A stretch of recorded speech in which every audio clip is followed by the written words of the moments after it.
Hi friends, എല്ലാവർക്കും online ക്ലാസ്സിലേക്ക് സ്വാഗതം. ക്ലാസിക് സോഷ്യൽ സയൻസ് സാമൂഹ്യശാസ്ത്രം രണ്ടാമത്തെ ചാപ്റ്റർ ആദ്യകാല രാഷ്ട്രങ്ങളിലെ രണ്ടാമത്തെ മോഡൽ ക്വസ്റ്റ്യൻ പേപ്പറാണ്. അപ്പോൾ ആദ്യത്തെ ക്വസ്റ്റ്യൻ പേപ്പർ നമ്മൾ അപ്ലോഡ് ചെയ്തിട്ടുണ്ട്. അപ്പോൾ ഇമ്പോർട്ടൻ്റ് ആയിട്ടുള്ള ചോദ്യോത്തരങ്ങളാണ്. നിങ്ങൾക്ക് mid time exam, unit test, first time exam, ഓണപരീക്ഷ, ഇതിനൊക്കെ നിങ്ങൾക്ക് ഉപകാരപ്പെടും. ഓക്കെ, നമുക്ക് ക്വസ്റ്റ്യൻ വായിച്ചു നോക്കാം. ക്വസ്റ്റ്യൻ്റെ ആൻസർ വീഡിയോൻ്റെ അവസാനം ഉണ്ടാവും. ഇപ്പോൾ ആദ്യം നമ്മൾ ക്വസ്റ്റ്യൻസാണ് വായിക്കുന്നത്. എല്ലാത്തിൻ്റെയും ഉത്തരം വീഡിയോയുടെ അവസാനം പറയുന്നതാണ്. അപ്പോൾ നിങ്ങൾക്ക് എത്ര മാർക്ക് കിട്ടി എന്നൊക്കെ നിങ്ങളൊന്ന് ട്രൈ ചെയ്ത് നോക്കുക. ചാപ്റ്റർ 2ൻ്റെ ഫുൾ വീഡിയോസ് അപ്ലോഡ് ചെയ്തിട്ടുണ്ട്. അതിലെ പ്രവർത്തനങ്ങളും കാര്യങ്ങളൊക്കെ അപ്ലോഡ് ചെയ്തിട്ടുണ്ട്. അപ്പം ചാപ്റ്റർ 2 വീഡിയോ കാണാത്തവർ അത് കാണുക. അതിൻ്റെ ശേഷം ഈ എക്സാം ഒന്ന് അറ്റൻഡ് ചെയ്യുക. ഓക്കെ, നമുക്ക് ആദ്യത്തെ ചോദ്യം നോക്കാം. പേർഷ്യൻ സാമ്രാജ്യത്തിലെ പ്രമുഖരായ ഭരണാധികാരികളായിരുന്നു സൈറസും ദാരിയസ് ഒന്നാമനും സെക്സിസും. നമ്മൾ പഠിച്ചതാണല്ലേ. 3 ഭരണാധികാരികളാണ് ഫേമസ് ആയിട്ടുള്ളവർ. അപ്പോൾ 3 ചോദ്യമുണ്ട്. പേർഷ്യൻ സാമ്രാജ്യത്തെ നിരവധി പ്രവിശ്യകളായി വിഭജിച്ചതിനെ വിളിച്ച പേരെന്ത്? ഓക്കെ, പേർഷ്യൻ സാമ്രാജ്യത്തെ നിരവധി പ്രവിശ്യകളായി വിഭജിച്ചിരുന്നു, അതിൻ്റെ പേരെന്ത്? രണ്ടാമത്തെ ചോദ്യം, ഈ പ്രവിശ്യകളുടെ മേൽനോട്ടം വഹിച്ചിരുന്ന ഗവർണർമാരെ വിളിച്ചിരുന്ന പേരെന്താണ്? കോൺസൽ, സത്രപ്, പ്രിൻസപ്പ്, ചക്രവർത്തി. അപ്പോൾ ഏതോ ഒന്നാണ്.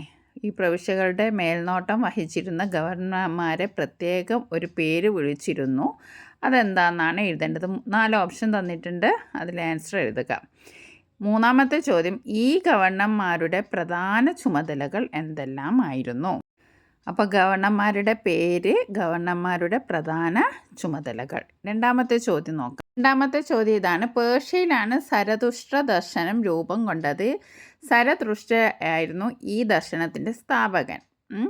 പേർഷ്യയിലുള്ള ഒരു ദർശനത്തിൻ്റെ പേരാണ് സരതുഷ്ട്ര ദർശനം. അത് സ്ഥാപിച്ച ആളെ പേരെന്താണ്? സരതുഷ്ട്രയാണ്. സരതുഷ്ട്ര. ഇനി അതുമായി ബന്ധപ്പെട്ട 3 ചോദ്യങ്ങളാണുള്ളത്. സരതുഷ്ട്ര ദർശനവുമായി ബന്ധപ്പെട്ട പ്രധാന വിശുദ്ധ മതഗ്രന്ഥം ഏതാണ്? ബി ചോദ്യം ഇതാണ്. സരതുഷ്ട്ര മതവിശ്വാസികൾ ആരാധിച്ചിരുന്ന ഏകദൈവം ഏതു പേരിൽ അറിയപ്പെടുന്നു? അതിന് 4 ഓപ്ഷൻസ് അവിടെ തന്നിട്ടുണ്ട്.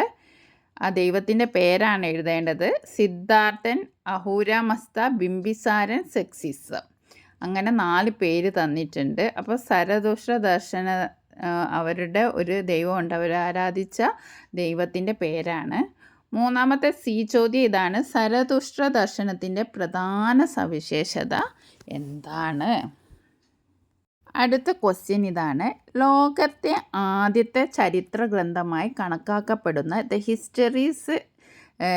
ഹിസ്റ്ററീസ് രചിച്ചത് ഹെറോഡോട്ടസ് ആണ്. ഓക്കെ, അവിടെ ഒരു എഡിറ്റിംഗ് മിസ്റ്റേക്ക് ഉണ്ട്. രചിച്ചത് എന്നാണ് കേട്ടോ. ലോകത്തെ ആദ്യത്തെ ചരിത്ര ഗ്രന്ഥം എന്താണ്? ചരിത്ര ഗ്രന്ഥം ദ ഹിസ്റ്ററീസ്. ഓക്കെ, അത് രചിച്ചത് ഹെറോഡോട്ടസ് ആണ്. 3 ചോദ്യമുണ്ട് അതുമായി ബന്ധപ്പെട്ട്. ദ ഹിസ്റ്ററീസ് എന്ന കൃതിയുടെ പ്രധാന ഇതിവൃത്തം എന്തായിരുന്നു? അതിൻ്റെ വിഷയം എന്തായിരുന്നു? അത് എഴുതിയത് അതിൻ്റെ ഉള്ളിൽ എന്തായിരുന്നു വിഷയം? ഇനി അടുത്ത ബി ചോദ്യം, ചരിത്രത്തിൻ്റെ പിതാവ് എന്ന് വിശേഷിക്കപ്പെടുന്നത് ആരെയാണ്? അതിന് 4 ഓപ്ഷൻസ് അവിടെ തന്നിട്ടുണ്ട്. Socrates, Plato, Herodotus, Thucydides. Okay, അപ്പം 4 ഓപ്ഷൻ തന്നിട്ടുണ്ട്. ചരിത്രത്തിൻ്റെ പിതാവ്, ഇതാണ് ചോദ്യം. ഇനി അടുത്ത ചോദ്യം ഇതാണ്. സ്പാർട്ടയും ഏതൻസും തമ്മിൽ നടന്ന പെലോപ്പൊണീഷ്യൻ യുദ്ധങ്ങളുടെ ചരിത്രം രേഖപ്പെടുത്തിയത് ആരാണ്? അദ്ദേഹത്തിൻ്റെ കൃതിയുടെ പേരെഴുതുക. ഓക്കെ, സ്പാർട്ടയും ഏതൻസും തമ്മിൽ നടന്ന യുദ്ധമാണ് പെലോപ്പൊണീഷ്യൻ യുദ്ധം എന്ന് പറയുന്നത്. അതിൻ്റെ ചരിത്രം രേഖപ്പെടുത്തിയ ആളുടെ പേരെഴുതുക, അദ്ദേഹത്തിൻ്റെ കൃതിയുടെ പേരെഴുതുക. അടുത്ത ചോദ്യം ഇതാണ്. ലോകത്തെ സ്വാധീനിച്ച പ്രധാന ഗ്രീക്ക് തത്വചിന്തകരാണ് സോക്രട്ടീസ്, പ്ലേറ്റോ, അരിസ്റ്റോട്ടിൽ. ഓക്കെ, അറിവാണ് നന്മ എന്ന തത്വത്തിന് പ്രാധാന്യം നൽകിയ തത്വചിന്തകൻ ആരാണ്? അറിവാണ് നന്മ എന്ന തത്വത്തിന് പ്രാധാന്യം നൽകിയ തത്വചിന്തകൻ ആരാണ്? സോക്രട്ടീസ് സ്വന്തം ആശയങ്ങൾ പ്രചരിപ്പിക്കാൻ ഉപയോഗിച്ച രീതി ഏതാണ്? പരിവർത്തന രീതി, സംവാദ രീതി, സൈനിക രീതി, പ്രസംഗ രീതി. അപ്പോൾ ആശയങ്ങൾ പ്രചരിപ്പിക്കാൻ ഒരു രീതി ഉപയോഗിച്ചിട്ടുണ്ട്. അത് നമ്മൾ ടെക്സ്റ്റ് ബുക്കിൽ പഠിച്ചതാണ്. അപ്പോൾ അതേത് രീതിയാണ്? ഇത് 4 ഒന്നാണ്. അത് നിങ്ങൾ കണ്ടെത്തി എഴുതുക. ഇനി അടുത്ത ചോദ്യം, സോക്രട്ടീസിൻ്റെ പ്രശസ്തനായ ശിഷ്യൻ ആരായിരുന്നു? അദ്ദേഹത്തിൻ്റെ പ്രധാന കൃതിയുടെയും അദ്ദേഹത്തിൻ്റെ പഠന കേന്ദ്രത്തിൻ്റെയും പേരെഴുതാനാണ്. ഓക്കെ, 2 ചോദ്യമുണ്ട്, 3 ചോദ്യമുണ്ട്. പ്രശസ്തനായ ശിഷ്യൻ ആരാണ്? അദ്ദേഹത്തിൻ്റെ പ്രധാന കൃതി ഏതാണ്? ഒരു പഠന കേന്ദ്രം സ്ഥാപിച്ചിട്ടുണ്ട്, അത് ഏതാണെന്ന് എഴുതണം. ഇനി അടുത്ത ക്വസ്റ്റ്യൻ എന്താണ്? പ്ലേറ്റോയുടെ അക്കാദമിയിൽ വിദ്യാർത്ഥിയായിരുന്ന അരിസ്റ്റോട്ടിൽ വിജ്ഞാന മേഖലയ്ക്ക് വലിയ സംഭാവനകൾ നൽകിയ ഗ്രീക്ക് തത്വചിന്തകനാണ്. അരിസ്റ്റോട്ടിൽ സ്ഥാപിച്ച പ്രശസ്തമായ പഠന കേന്ദ്രം ഏത് പേരിൽ അറിയപ്പെടുന്നു? അരിസ്റ്റോട്ടിൽ രചിച്ച പ്രശസ്തമായ ഗ്രന്ഥം താഴെ പറയുന്നവയിൽ ഏതാണ്? റിപ്പബ്ലിക് ആണോ, ദി ഹിസ്റ്ററീസ് ആണോ, പൊളിറ്റിക്സ് ആണോ, സരതുഷ്ട്രയാണോ? ഓക്കെ, അരിസ്റ്റോട്ടിൽ രചിച്ച പ്രശസ്തമായ ഗ്രന്ഥം. ഇനി 3ാമത്തെ ചോദ്യം ഇതാണ്. സോക്രട്ടീസ്, പ്ലാറ്റോ, അരിസ്റ്റോട്ടിൽ എന്നിവർ പൊതുവായി ഏത് രാജ്യത്തെ അല്ലെങ്കിൽ സംസ്കാരത്തെ സ്വാധീനിച്ച തത്വചിന്തകരാണ്? അപ്പം നമ്മൾ ഈ സോക്രട്ടീസിനെയും പ്ലാറ്റോയെയും അരിസ്റ്റോട്ടിലെയും ഒക്കെ പഠിച്ചത് ഒരു സംസ്കാരവുമായി ബന്ധപ്പെടുത്തിക്കൊണ്ടാണ്.